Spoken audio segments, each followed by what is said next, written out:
আমরা এখন পড়ব হচ্ছে আমাদের কান থেকে সিকিউতে যে কোশ্চেনগুলো আসে, মোটা দাগে 3 ধরনের সিকিউ আসে। একটা হচ্ছে কানের গঠন, আর একটা হচ্ছে ভারসাম্য রক্ষার কৌশল, আর একটা হচ্ছে কানের শ্রবণ কৌশল। আমরা কানের গঠনটা এখন দেখব। তো কানের গঠন যদি আমাদের লিখতে বলে পরীক্ষায় গ নাম্বারে আসতে পারে। তো কানের গঠনের ক্ষেত্রে আমরা এইখানে যে সবুজ কালার দিয়ে মার্ক করা যে লাইনগুলো দেখতে পারতেছি, এই লাইনগুলো আঁকবো এবং আমরা হচ্ছে এই যে এই লাইনগুলো সবুজ কালার দিয়ে আঁকা, এই লাইনগুলো আমরা লিখব এবং আমরা এখানে একটা ছবি আঁকবো। এই ছবিটা আসলে আমি এঁকে দেব, প্লাস ছবি আঁকার পাশাপাশি তোমাদের এই লাইনগুলো এখন বুঝাই দেব, ঠিক আছে? তো চলো আমরা কথা না বাড়ায় আমরা চলে যাই আমাদের পড়াশোনায়। আমরা কান সম্পর্কে এখন আইডিয়া নিব আমাদের। তো কানের সব থেকে বাইরে আমরা এরকম একটা অংশ দেখতে পাই, তাই না? তো আমি আগে একটু এইখানে দেখাইনি। মনে করো এইটা হচ্ছে তোমার মাথার খুলি বা স্কাল বা করটি, তাই না? তো এইখানে আমরা বাইরে এরকম কান দেখতে পাই এবং আমরা ভাবি আমাদের কান মনে হয় একদম বাইরে অবস্থিত, স্কালের বাইরে। বাট না, কানের অনেক পার্টি হচ্ছে আমাদের খুলির ভেতরে, মাথার খুলির ভেতরে বা স্কালের ভেতরে অবস্থিত। দেখো যে এইটা হচ্ছে অ্যাকচুয়ালি কানের ছাতা বা কর্ণছত্র। এই কর্ণছত্রের ভেতর দিয়ে ভেতরে চলে গেছে একটা নালী, এই একটা নালী। হ্যাঁ, তারপরে এই যে এই পার্টটা আমি যেটা আঁকতেছি গোল গোল, এইটা হচ্ছে আমাদের বলা হয় মধ্যকর্ণ, এবং মধ্যকর্ণের পরে আছে হচ্ছে আমাদের অন্তকর্ণ। তো এখানে আমি যেটুক আঁকলাম এই পুরো পার্টই কিন্তু আমাদের কান। তাহলে কান কিন্তু আমাদের মাথার খুলি বা স্কালের বাইরেও থাকে, ভেতরেও থাকে, ঠিক আছে? এইটা হচ্ছে মধ্যকর্ণ, এইটা হচ্ছে অন্তকর্ণ, আর বাকিটুক হচ্ছে কি বহিকর্ণ। তো এই ছবিটাকে কিন্তু আমরা এখন বিস্তারিতভাবে আঁকবো। আচ্ছা, তো কানের একদম বাইরে এই যে পার্টটা আমরা দেখতে পারতেছি, এই পার্টটা আসলে তরুণাস্থি দিয়ে গঠিত। হ্যাঁ, এই পার্টটা কিন্তু খুব বেশি শক্ত না, আমরা বুঝি যে এইটা হচ্ছে তরুণাস্থি দিয়ে গঠিত। এবং এই পার্টটার যে দৈর্ঘ্য হচ্ছে 5.9 থেকে 6.4 সেন্টিমিটার। তো এই পার্টটার নামে কিন্তু এইখানে এই জিনিসটার নামে কিন্তু হচ্ছে কর্ণছত্র বা এইটাকে বলা হয় কানের পিনা বা কর্ণছত্র। তো যাই হোক, তো পিনা বা কর্ণছত্রের ভেতরে আমরা অ্যাকচুয়ালি একটা ছিদ্র দেখতে পাই। তুমিও তোমার কানের ভেতরে যদি আঙুল ঢুকাও তুমি একটা ছিদ্র দেখতে পারবা, এবং আঙুলটা যদি বেশি ভেতরে ঢুকাও তাহলে দেখবা যে ছিদ্র থেকে একটা নালী বেশ ভেতরে চলে গেছে, ঠিক আছে? একটা নালী চলে গেছে, এইটুকু আমরা বাইরে থেকে ফিল করতে পারি। যাই হোক, তো এরপরে তৈরি হয়েছে এরকম একটা অংশ, এরকম একটা একটু বাবল আকৃতির এই একটা অংশ দেখতে পারতেছি, এবং এরপরে আছে কানের এই আরও একটা অংশ। তো তোমরা বুঝতেই পারতেছো যে এই অংশগুলো কিন্তু অ্যাকচুয়ালি আমাদের স্কাল এর ভেতরে থাকে। হ্যাঁ, যাই হোক, তো আমরা এইখানে এই যে পার্টটা আছে, এই পার্ট আছে, এইটা হচ্ছে একটা ফাঁকা জায়গা, তাই না? সো এইটাকে আমরা বলবো হচ্ছে এর ভেতরে অনেক বায়ু থাকে, এয়ার থাকে, তাই এই জিনিসটাকে আমরা বলবো হচ্ছে বায়ুপূর্ণ গহ্বর। এই জিনিসটাকে একটা বায়ুপূর্ণ গহ্বর। তো এই বায়ুপূর্ণ গহ্বরটার নামই হচ্ছে মধ্যকর্ণ। বায়ুপূর্ণ এই গহ্বরটার নাম কি? মধ্যকর্ণ। তাহলে আমরা লিখে ফেলি, চলো, যে এই জিনিসটার নাম হচ্ছে কি? এই জিনিসটার নাম হচ্ছে মধ্যকর্ণ। তাহলে এই মধ্যকর্ণের বাইরে কানের যে পার্ট আছে সেই পার্টগুলোকে আমরা কি বলবো? এই যে এইটা যদি হয় আমাদের মধ্যকর্ণ, তাহলে মধ্যকর্ণের বাইরে এই যে পার্টটা আমরা দেখতেছি এইটাকে আমরা বলবো বহিকর্ণ। এইটাকে কি বলবো? বহিকর্ণ, বা এইটাকে আমরা বলতে পারি হচ্ছে এক্সটার্নাল ইয়ার। বহিকর্ণ বা এক্সটার্নাল ইয়ার। তো আমাদের এই যে মধ্যকর্ণ, এই মধ্যকর্ণের ভেতরের দিকের এই যে জায়গাটা আমরা দেখতে পারতেছি, এই জিনিসটার নাম তাহলে কি হবে? এই জিনিসটা যেহেতু মধ্যকর্ণের ভেতরের দিকে অবস্থিত, তাই এই জিনিসটার নাম কিন্তু হবে অন্তকর্ণ। এই জিনিসটার নাম কি হয়ে যাবে? এই জিনিসটার নাম হয়ে যাবে অন্তকর্ণ। আচ্ছা, তো আমরা প্রথমত বহিকর্ণ নিয়ে আমাদের পড়াটা শুরু করব। তো বহিকর্ণের ভেতরে কি আছে, প্রথমেই আমরা দেখলাম যে আমাদের এই যে কর্ণছত্র বা পিনা আছে যেটা তরুণাস্থি দিয়ে গঠিত। আচ্ছা, তারপরে এই যে একটা বহিছিদ্র আমরা দেখছি। এরপরে দেখো যে এইখানে আমরা আমাদের বহিকর্ণে এরকম একটা নালী দেখতে পারতেছি। তো এই যে নালীটা আমরা দেখতে পারতেছি, এই নালীটার গায়ে দেখো অনেক সূক্ষ্ম সূক্ষ্ম রোম থাকে। এই রোমগুলোর কাজ হচ্ছে যে কোনো জীবাণু বা ধুলাবালি যদি আসে সেইগুলোকে হচ্ছে একটু আটকায় দেয়া। হ্যাঁ, তো এইগুলোকে আমরা বলি রোম। তাহলে আমরা বুঝলাম যে এই নালীটার যে ত্বক, সেই ত্বকে হচ্ছে রোম থাকে। এছাড়া এই যে ত্বকটা আমরা দেখতে পারতেছি, এই যে এই নালীটার এই যে ত্বক, এই ত্বকের গায়ে এই রোমগুলো ছাড়াও এইখানে আরও কিছু কোষ থাকে, যে কোষগুলো বিভিন্ন জিনিস ক্ষরণ করে। তো আমরা দেখতেছি এই যে কোষ থাকে, এই নালীটার ত্বকে বিভিন্ন কোষ থাকে। তো এই যে কোষগুলো আমরা দেখতেছি, এই কোষগুলোর কাজ আসলে কি, যে এরা মোম জাতীয় এক ধরনের পদার্থ, এই দেখো এই মোম জাতীয় এক ধরনের পদার্থ ক্ষরণ করে। লাল কালারের এই কোষগুলো হচ্ছে মোম জাতীয় এক ধরনের পদার্থ ক্ষরণ করে। যেহেতু ওরা এক ধরনের পদার্থ ক্ষরণ করে, তাই এই লাল কালারের এই কোষগুলোকে আমরা বলতে পারি হচ্ছে গ্রন্থি। যারাই ক্ষরণ করে তারাই গ্রন্থি। আর ওরা এই যে মোম জাতীয় যে পদার্থগুলো ক্ষরণ করে, এই মোম জাতীয় পদার্থের নাম হচ্ছে সিরুমেন। তাই লাল কালারের এই কোষগুলোকে আমরা বলি হচ্ছে সিরুমেনাস গ্রন্থি। লাল কালারের এই কোষগুলোর নাম কি? সিরুমেনাস গ্রন্থি। আচ্ছা, তো আমরা কিন্তু এখনও এই নালীটার নামই আমরা বলিনি। এই যে এইখানে যে নালীটা আমরা দেখতে পারতেছি, যে নালীটা কানের বহিছিদ্রের পর থেকে শুরু হয়েছে, এই নালীটার নাম কি? এই নালীটার নাম হচ্ছে এক্সটার্নাল অডিটরি। কেন এর নাম এরকম হলো সেটা আমরা এখনই বলবো, মিটাস। আচ্ছা, কেন ওর নাম এক্সটার্নাল হলো? কারণ হচ্ছে ও এক্সটার্নাল ইয়ারের একটা পার্ট, এই যে বহিকর্ণ বা এক্সটার্নাল ইয়ারের একটা পার্ট। ওর নাম কেন অডিটরি হলো? কারণ হচ্ছে শব্দ দেখো এই নালীর ভেতর দিয়ে প্রবাহিত হয়, এবং এই নালীটা থাকার কারণে কিন্তু আমরা শুনতে সাহায্য পাই, তাই না? এই নালীটার ভেতর দিয়েই তো শব্দ যায় এবং আমরা শুনতে পাই। তো এই অডিটরি শব্দটার মানেই হচ্ছে শোনার সাথে সম্পর্কিত, ঠিক আছে? আর মিটাস শব্দটার মানে হচ্ছে টু গো, মানে কোনো কিছু যাওয়া। যেহেতু এই নালীটার ভেতর দিয়ে শব্দ যায়, তাই এই নালীটাকে আমরা বলতেছি মিটাস। আচ্ছা, তো এই এক্সটার্নাল অডিটরি মিটাসের যদি আমরা দেখি যে এর প্রথম 1/3, এইটুক জায়গা মনে করো ওর প্রথম 1/3, এবং এইটুক জায়গা মনে করো ওর প্রথম 2/3। হ্যাঁ, তো ওর হচ্ছে প্রথম 1/3 জায়গা, আর এইটা হচ্ছে ওর পরের 2/3 জায়গা। তো ওর এই যে বাইরের দিকের এই যে 1/3 জায়গা, এই 1/3 জায়গা অস্থি নিয়ে গঠিত নাকি তরুণাস্থি নিয়ে গঠিত? তুমি একটু তোমার কানের ভেতরে হাত দাও। হাত দিলে কানের যে ছিদ্রটা আছে ওইখানে হাত দিলে তুমি দেখতে পারবা যে খুব বেশি হার্ড, খুব বেশি শক্ত লাগতেছে না, বেশ মোটামুটি একটু ফ্লেক্সিবল, একটু নমনীয় লাগতেছে। অর্থাৎ বাইরের দিকের এই যে অংশটা, এই দিকের যে অংশটা, এই অংশটা হচ্ছে বাইরের 1/3 তরুণাস্থি দিয়ে গঠিত, আর ভেতরের দিকের যে 2/3 অংশ, ওই 2/3 অংশ কিন্তু অস্থি দিয়ে গঠিত। এগুলো আমাদের মনে রাখতে হবে। এবং এই যে এক্সটার্নাল অডিটরি মিটাসের একদম প্রান্তের দিকে একটা পর্দা থাকে। এক্সটার্নাল অডিটরি মিটাসের একদম প্রান্তের দিকে এই দেখো একটা পর্দা আছে, এই দেখো একটা পর্দা। এইটাকে আমরা বলি হচ্ছে কানের পর্দা। ওই যে আমরা বলি না, এই তোর কানের পর্দা চর মারে ফাটায় দিব, এই হচ্ছে সেই কানের পর্দা।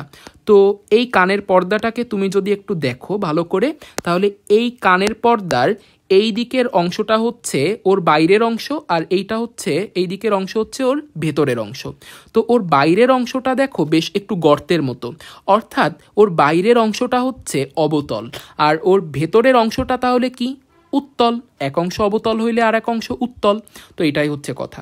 এবং কানের এই যে পর্দাটা, এই পর্দাটা কিন্তু আসলে একটু ডিম্বাকার দেখতে, হ্যাঁ, এবং এইটা একটু স্থিতিস্থাপকও বটে। পর্দা কেমন হবে? পর্দা অবশ্যই স্থিতিস্থাপক হবে, পর্দা তো আর হাড়ের মতন শক্ত হবে না, তাই না?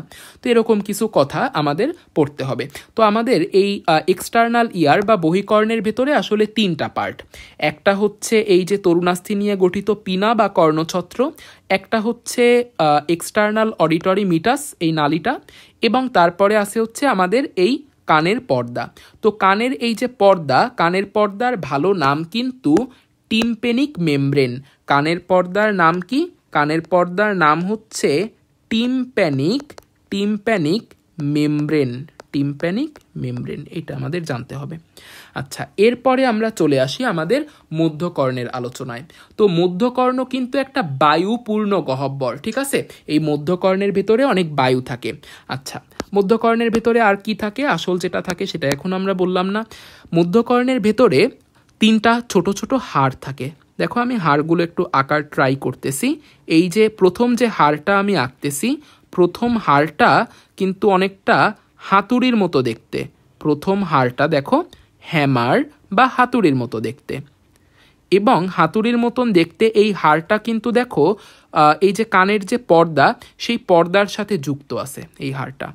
তো এই হাড়টার নাম কিন্তু ম্যালিয়াস। এই হাড়টার নাম কি? এই হাড়টার নাম হচ্ছে ম্যালিয়াস। ম্যালিয়াস। এই হাড়ের পরে আমরা যে হাড় দেখতে পাবো, এই হাড়ের পরে যে হাড় আমরা দেখতে পারতেছি, এই যে সেই হাড়টাকে আমরা এইভাবে পরীক্ষার খাতায় আঁকবো। এই যে একটা হাড়, ঠিক আছে? এই একটা হাড়, এটাকে তোমরা একটু পেন্সিল দিয়ে এরকম গাঢ় করে দিবা, হ্যাঁ? তো এই একটা আরেকটা হাড় দেখতে পারতেছি, দুইটা হাড় হয়ে গেল। এরপরে আরও একটা হাড় থাকবে, দেখো এই যে আরও একটা হাড়, আরও একটা হাড়।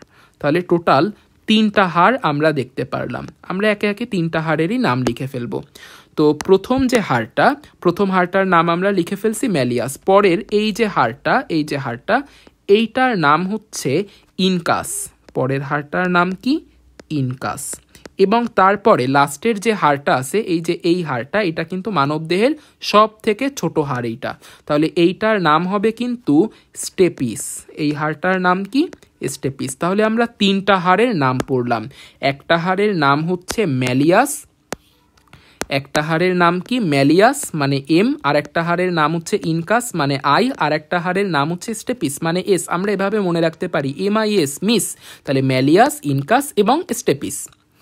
আচ্ছা, তো এরপরে আমরা দেখব যে এই যে স্টেপিস নামের এই যে হাড়টা আছে, স্টেপিস নামের এই যে হাড়, এই হাড়টা যে একটা ছিদ্রের সাথে যুক্ত হয়েছে। আমরা একটু দেখি ছিদ্রটাকে, আমরা আঁকার চেষ্টা করি এইদিকে। তো দেখো, এইটা তো আমাদের মধ্যকর্ণ, তাই না? এই যে এইটা হচ্ছে আমাদের মধ্যকর্ণ, এটা হচ্ছে আমাদের মধ্যকর্ণের প্রাচীর বলা যায়, তাই না? মধ্যকর্ণের প্রাচীর। তো এইটাও কিন্তু আমাদের মধ্যকর্ণের প্রাচীর, এই যে কেবল যেটা আঁকলাম। তো মধ্যকর্ণের এই যে প্রাচীর, এই প্রাচীরে আসলে দুইটা ছিদ্র থাকে। তো উপরের ছিদ্রটা দেখো একটু ওভাল বা ডিম্বাকার, হ্যাঁ, আর নিচের যে ছিদ্রটা সেইটা হচ্ছে অনেকটা রাউন্ড বা বৃত্তাকার। তো উপরের যে ওভাল শেপড যে ছিদ্রটা আছে, এই যে এইটা ওভাল শেপড ছিদ্রটাকে আমরা বলবো হচ্ছে ফেনেস্ট্রা ওভালিস। আচ্ছা, ফেনেস্ট্রা কেন বলতেছি? ফেনেস্ট্রা বলতেছি কারণ ফেনেস্ট্রা শব্দটার মানেই হচ্ছে উইন্ডো বা জানালা। তুমি একটু দেখো, এই যে ছিদ্র দুইটা কিন্তু এই মধ্যকর্ণের জানালার মতো দেখাচ্ছে। ফলে এই দুইটা ছিদ্রকেই আমরা নাম দিব কিন্তু ফেনেস্ট্রা। তো এই উপরের এই ছিদ্রটার নাম আমরা কি দিচ্ছি? ফেনেস্ট্রা। যেহেতু এইটা ডিম্বাকার বা ওভাল শেপড, এইটাকে আমরা বলতেছি ওভালিস। নিচের যে ছিদ্রটা সেইটা কিন্তু বৃত্তাকার বা রাউন্ড শেপড। তো নিচের ছিদ্রটার নাম আমরা দিব হচ্ছে, অবশ্যই নামের ভেতরে ফেনেস্ট্রা থাকবে, অবশ্যই নামের ভেতরে কি থাকবে? ফেনেস্ট্রা। আর যেহেতু এইটা ডিম্বাকার, তাই এইটাকে আমরা কি বলবো? রোটান্ডা। এইটাকে আমরা বলবো হচ্ছে ফেনেস্ট্রা রোটান্ডা। রোটান্ডা কথাটা মানে হচ্ছে রাউন্ডের সাথে মেলে, দেখছো? রোটান্ডা মানে রাউন্ড। সো এটা হচ্ছে ফেনেস্ট্রা রোটান্ডা। তো এখন পর্যন্ত আমরা এখানে আসলে কি কি দেখতে পারলাম? আমাদের মধ্যকর্ণে আমরা তিন হাড় দেখতে পারলাম, তাই না? ম্যালিয়াস, ইনকাস এবং স্টেপিস। আর আমরা কি দেখতে পারলাম? আমরা দুইটা ছিদ্র দেখতে পারলাম, একটা হচ্ছে ফেনেস্ট্রা রোটান্ডা আর একটা ফেনেস্ট্রা ওভালিস। এছাড়া আমরা একটা নালী দেখতে পারবো, যেটা হচ্ছে মধ্যকর্ণের তলদেশ থেকে তৈরি হবে। দেখে আসি। তো এইখানে দেখো, এই যে একটা নালী তৈরি হয়ে যাচ্ছে, দেখছো? মধ্যকর্ণের তলদেশ থেকে একটা নালী চলে যাচ্ছে। এই নালীটা দেখো এই চতুর্ভুজাকৃতির এই জিনিসটার সাথে যুক্ত হচ্ছে। তো এই জিনিসটার নাম কিন্তু নাসা গলবিল। এই জিনিসটার নাম কি? নাসা গলবিল। তো আমরা কিন্তু জানি যে নাক কান গলার ডাক্তার নামে আমরা একটা টার্ম জানি, যে নাক, কান আর গলা, তাই না? সো আমরা বলতে পারি কি, কান হচ্ছে নাক এবং গলার সাথে যুক্ত। তাহলে এইটা হচ্ছে আমাদের কি? এইটা হচ্ছে আমাদের কান। এই কান এই নালী দিয়ে কার সাথে যুক্ত থাকবে? নাক এবং গলার সাথে যুক্ত থাকবে। দেখো, নাসা মানে কি? নাক, গলবিল মানে কি? গলা। ফলে দেখো যে নাক কান গলা কথাটাকে আমরা জাস্টিফাই করে ফেলছি, যে আমাদের এই কান যুক্ত আছে নাক এবং গলার সাথে। সো এই যে নালীটা দিয়ে যুক্ত আছে, এই নালীটার নাম কিন্তু ইউস্টেশিয়ান নালী। আমরা নালীটার নাম লিখে ফেলি। এই নালীটার নাম হচ্ছে, এই যে এই নালীটা আমরা দেখতে পারতেছি, এই নালীটার নাম হচ্ছে ইউস্টেশিয়ান নালী। এই নালীটার নাম কি? ইউস্টেশিয়ান নালী। তাহলে মধ্যকর্ণের একটা পার্ট আমরা জেনে ফেললাম, যে ইউস্টেশিয়ান নালী। আচ্ছা, তো মধ্যকর্ণ আলোচনা করা শেষ। এখন আমরা চলে যাব হচ্ছে আমাদের অন্তকর্ণের আলোচনায়। তো অন্তকর্ণের শুরুতেই আমরা দুইটা ব্যাগ দেখতে পারবো। দেখো, এই একটা ব্যাগ, এবং এই ব্যাগটা আর একটা নালী দিয়ে যুক্ত হইছে আর একটা ব্যাগের সাথে। নালী দিয়ে যুক্ত হয়েছে আর একটা ব্যাগের সাথে। এবং দ্বিতীয় ব্যাগ থেকে একটা কয়েলাকৃতির পেঁচানো শামুকের মতন একটা স্ট্রাকচার বের হয়েছে। একটু খেয়াল করে দেখি আমরা, এই যে এইভাবে আমরা এটাকে দ্বিস্তরী বানায় দিচ্ছি, তাই তো?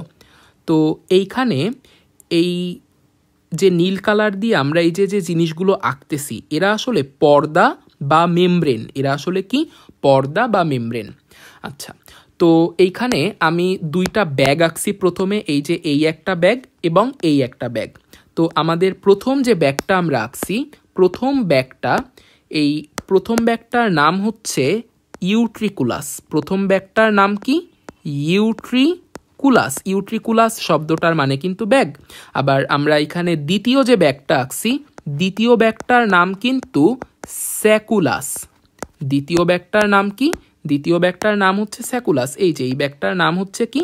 স্যাকুলাস। আর এইটার নাম হচ্ছে ইউট্রিকুলাস। তো এই যে ইউট্রিকুলাস, এই ইউট্রিকুলাস থেকে তৈরি হবে কতগুলো নালী। দেখো, এই যে ইউট্রিকুলাস থেকে তিনটা নালী তৈরি হতে দেখবো আমরা। এই একটা নালী তৈরি হলো ইউট্রিকুলাস থেকে, এই আরেকটা নালী তৈরি হলো ইউট্রিকুলাস থেকে, এবং এই আরেকটা নালী তৈরি হলো ইউট্রিকুলাস থেকে। তো এরা যেহেতু নালী, তাই এদেরকে আমি একটু ডাবল লেয়ার করে দিই। এরা যেহেতু টিউব বা এরা হচ্ছে নালী, তাই এদেরকে আমরা ডাবল লেয়ার করে দিব। ঠিক আছে, এদেরকে আমরা এভাবে ডাবল লেয়ার করে দিই। আসো, এই যে ডাবল লেয়ার করে দিবা। তো এরা হচ্ছে তিনটা নালী। তো এই যে নালীগুলো, এই নালীগুলো দেখো তো, এই নালীগুলো কি বৃত্তাকার নাকি অর্ধবৃত্তাকার? যদি এরা বৃত্তাকার হইতো তাহলে তো এরা এরকম হইতো, কিন্তু এরা তো এরকম না, এরা হচ্ছে অর্ধবৃত্তাকার। সো আমরা ইউট্রিকুলাসে দেখতে পারতেছি তিনটা অর্ধবৃত্তাকার নালী আছে। এবং তোমরা যদি খেয়াল করে দেখো, এই অর্ধবৃত্তাকার নালীর এক প্রান্ত কিন্তু ফোলা। দেখো, এই যে এক প্রান্ত আমি ফোলা করে আঁকতেছি। এক প্রান্ত কেমন করে আঁকতেছি? ফোলা, একটু ফোলা করে আঁকতেছি। সো এই অর্ধবৃত্তাকার নালী আছে তিনটা, এবং অর্ধবৃত্তাকার নালীর এই যে ফোলা ফোলা যে অংশ আমরা দেখতে পারতেছি, এই ফোলা অংশগুলোর নাম কিন্তু অ্যাম্পুলা। বায়োলজিতে ফোলা জায়গাকে আমরা অ্যাম্পুলা বলি। সো এই ফোলা জিনিসগুলোর নাম হচ্ছে অ্যাম্পুলা। আচ্ছা, তো এইখানে লাল কালার এবং নীল কালার দিয়ে আমি যত অংশ আঁকছি, এই যে নীল কালার দিয়ে অনেক অংশ আঁকছি, লাল কালার দিয়েও অনেক অংশ আঁকছি, এদেরকে আমরা বলছি যে এরা হচ্ছে মেমব্রেন। এবং এই মেমব্রেনগুলো মিলে দেখো তো একটা গোলক ধাঁধার মতন একটা অংশ বানাইছে না? সো এই পুরো পার্টটাকে আমি বলে দিব হচ্ছে মেমব্রেনাস মেমব্রেনাস ল্যাবিরিন্থ। দেখো, ল্যাবিরিন্থ শব্দটার মানেই হচ্ছে গোলকধাঁধা। এই ল্যাবিরিন্থ মানেই হচ্ছে গোলকধাঁধা, এবং এই গোলকধাঁধাটা কি দিয়ে তৈরি হয়েছে? পর্দা বা মেমব্রেন দিয়ে তৈরি হয়েছে। তাই এই ল্যাবিরিন্থটাকে আমরা কি বলতেছি? Membranous labyrinth. ঠিক আছে, তো এই মেমব্রেনাস ল্যাবিরিন্থের চারিদিক থেকে আমরা যদি খেয়াল করি, কিছু অস্থিময় পার্ট দেখতে পারতেছি এইখানে। এখন আমি এই যে মেটে কালি দিয়ে আমি যে পার্টটা আঁকতেছি, এইগুলো হচ্ছে অস্থি। এইগুলো অ্যাকচুয়ালি কি? এইগুলো হচ্ছে অস্থি বা বোন বা হাড্ডি, যাই বলো। ঠিক আছে, এরা হচ্ছে অস্থি। তাহলে এই অস্থিগুলো মিলেও দেখো একটা গোলকধাঁধা তৈরি করে ফেলছে। সো অস্থি যে গোলকধাঁধা তৈরি করছে, সেই গোলকধাঁধাকে আমরা বলবো হচ্ছে অস্থিময় ল্যাবিরিন্থ।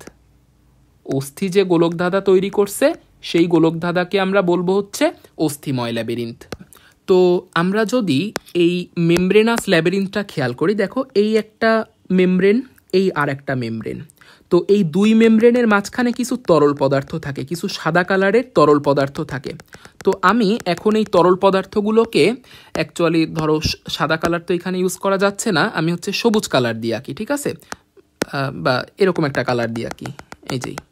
সো আমরা দেখতে পারতেছি মেমব্রেনাস ল্যাবিরিন্থের ভেতরে, মেমব্রেনাস ল্যাবিরিন্থ মানে কি? লাল নীল কালারের জিনিসগুলো। সো দেখো, মেমব্রেনাস ল্যাবিরিন্থের ভেতরে কি আছে? একটা সাদা কালারের তরল পদার্থ আছে। তো সাদা কালারের এই তরল পদার্থগুলো কোথায় আছে? দুই মেমব্রেনের ভেতরে আছে। তাই এই তরলগুলোকে আমরা বলবো হচ্ছে, দেখো আমি পাশে লিখতেছি, এন্ডোলিম্ফ। এন্ডো শব্দটার মানে হচ্ছে ভেতরে, এবং লিম্ফ শব্দটার মানে হচ্ছে সাদা। যেহেতু এরা দুই মেমব্রেনের ভেতরে আছে, তাই এদেরকে আমরা বলতেছি এন্ডো, মানে ভেতরে আছে। আর এরা হচ্ছে সাদা, তাই এরা লিম্ফ।